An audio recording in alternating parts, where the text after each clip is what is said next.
చంద్రబాబు నాయుడు గారు. విశాఖలో ఈరోజు గూగుల్ డేటా సెంటర్ దాన్ని ప్రారంభోత్సవం చేశారు చంద్రబాబు నాయుడు, లోకేష్, తర్వాత కేంద్ర మంత్రులు, కేంద్ర మంత్రి అశ్వని వైష్ణవ్ వీళ్ళంతా వచ్చారు. ఓకే, విశాఖపట్నంలో నిన్న ఆంధ్ర యూనివర్సిటీ శతవార్షికోత్సవాలు. సో విశాఖ చాలా సందడిగా ఉంది. కూటమికి సంబంధించినంత వరకు ఇంకా సిలికాన్ వ్యాలీ అయిపోయింది విశాఖపట్నం.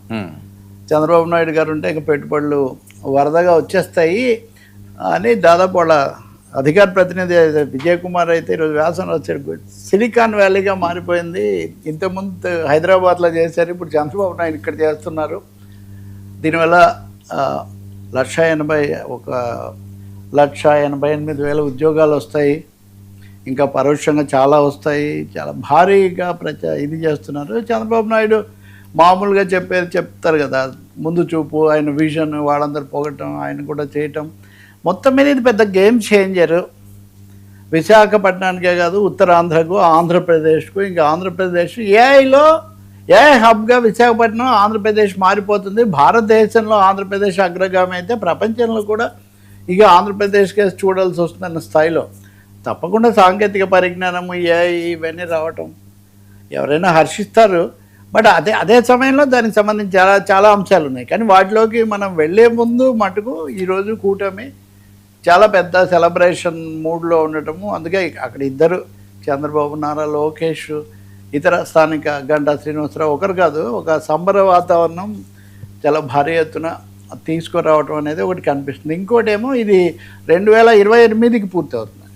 2028 సెప్టెంబర్కి ఎప్పటికో పూర్తి అవుతుందని. సరే, దానికి సంబంధించి ఇంకొకటేమో అదానీతో మేము ఇంతకుముందే కుదుర్చుకున్నాము, అదే ఇది అంటే కాదు, వాళ్ళు కేవలం సముద్ర గర్భ కేబుల్స్ మాత్రమే వేస్తారు, ఇది నేరుగా గూగుల్ ద్వారా వస్తుంది అనేది. ఇప్పుడంటే గూగుల్ రావటం అన్నది అసాధారణమైన విషయం అన్నది ఇక్కడ ప్రచారం. వాస్తవానికి హైదరాబాద్లో చాలా చోట్ల గూగుల్ క్యాంపస్లు ఉన్నాయి. ఏఐ డేటా సెంటర్కి సంబంధించి ఇది ముఖ్యమైనది అని చెప్పి. సో దీనికి ఇంకొక వైపు కూడా ఉంది. కానీ ఈ రోజున మొదటి ఘట్టం అయితే ఆంధ్రప్రదేశ్లో చంద్రబాబు ఈసారి అధికారంలోకి వచ్చాక జరుగుతున్న వాటిలో అతి కీలకమైన ఘట్టం ఇది అన్న భావన కూటమిలో చాలా ఎక్కువగా ఉంది. అదే ఈరోజు కనిపించింది, అందరి మాటల్లో అదే కనిపించింది. వాళ్ళు కూడా మాట్లాడారు, చంద్రబాబు తన వయస్సును దీన్ని కూడా దాటేసి ఎలా తీసుకొని వస్తున్నారు అన్నది ఆయన చెప్పారు. సో అది కూటమి సంబరానికి సంబంధించిన అంశం. ఎవరైనా సరే ఆధునిక సాంకేతిక పరిజ్ఞానం రావటం, దానివల్ల ఉద్యోగాలు వస్తాయి, అది ఇదంటే తప్పకుండా సంతోషించే విషయమే. ఇప్పుడు